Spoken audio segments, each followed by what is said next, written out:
Hi, welcome to another episode of Hot Takes. Keir Starmer and his cronies were elected into office on a lie. Well, that's not strictly true, let's be fair. They were elected into office on a whole series of lies. Time again, they promised to look after pensioners. There was the video about the little old lady waking up. She said, I don't get out of bed till 11 o'clock or midday because it's so cold. I can't afford to put the heating on, so I stay in bed. And Starmer promised that this would never happen and that he would take care of the pensioners, that he would make sure that they were looked after. He said it was shameful. That was his word in that party political broadcast that he put out. And then, of course, he cuts the winter fuel allowance. The Labour Party even published, or not published, they even had their original research and then published it while in opposition, showing that should the winter fuel allowance be cut, it would cost 4,000 pensioners, in excess of 4,000 pensioners, their lives. And yet the very, very first thing they did was to cut the fuel allowance. Couldn't do it quicker. It was the very first thing. Now, it's funny because back in 1997, when we had the first Labour government after a long time of Conservatives, the very first action that Tony Blair did, their very first law, was to get rid of the death penalty for treason. It's almost as though he knew what he was going to do. And now the first thing that this Labour government do is A, negate their promises on their manifesto and kill old people. No two ways about it. That's what's going to happen. The very first thing. And indeed, so speedily did she introduce this measure. It caught everyone on the hop. It was difficult to imagine that this couldn't have been planned beforehand. This couldn't have been, oh, we've got here, let's just do it, because it was done within days of them taking over. They must have known they were going to do it.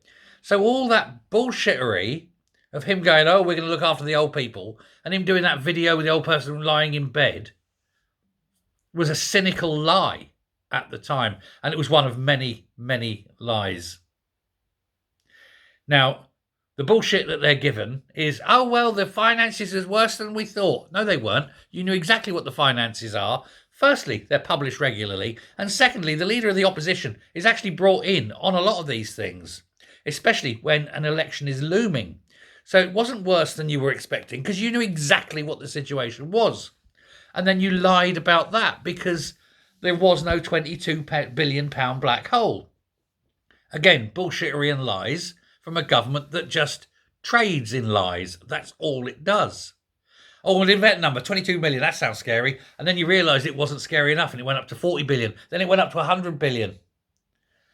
Do you think anyone believes anything you say?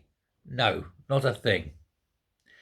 Now, they've done that and say because we can't afford it. And then the same week they kill 4,000 pensioners because they can't afford to give them this money. They award train drivers 14.5% and give 22% to junior doctors.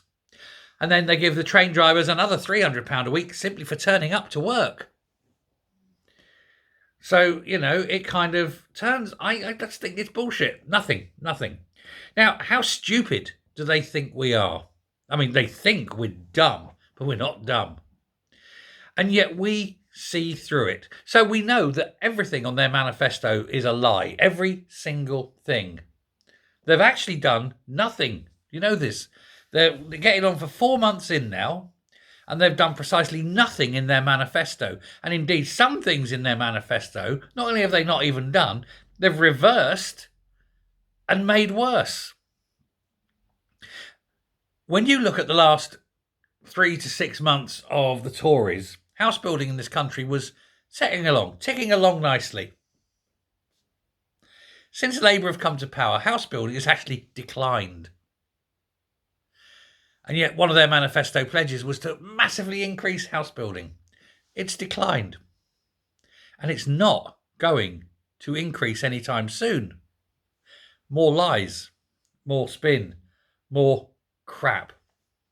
So what I'm going to suggest is that every time a Labour politician opens their mouth, whatever they say, the truth must be the complete opposite. We're living in opposite world now. And no matter what they say, it's a lie. And we must fact check them over everything.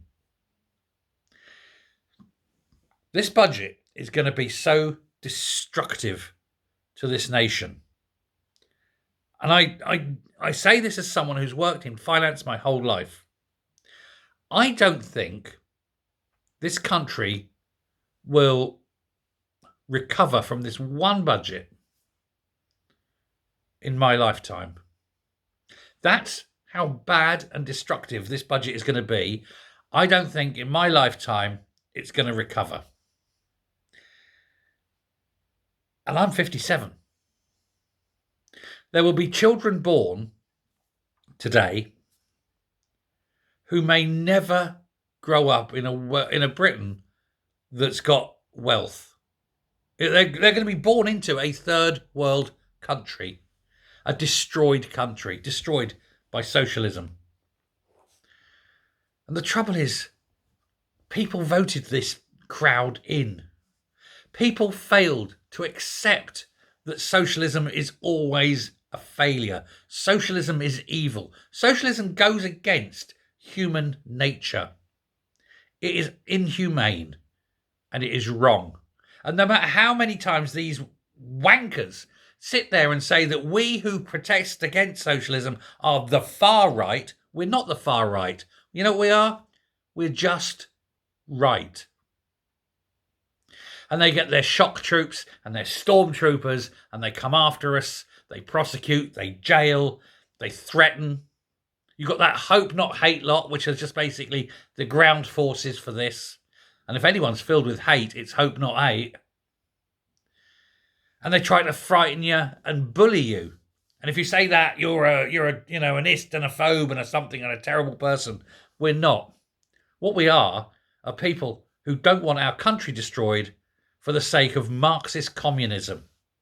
We want our children to have a chance of growing up in a world better than we had, not dragged back into a totalitarian dictatorship ruled by an elite who get everything, while we are given the peelings of potatoes to try and live on in our little 15-minute ghettos and force-fed a diet of shite through the media. But that's entirely what's going to happen. Not for me. Not for me. I am going to get out one way or another, like so many others are trying to do. And if you've got the means to get out, I'd go quickly, because soon you may not be able to. Soon they may even want exit visas. Thanks very much. Goodbye.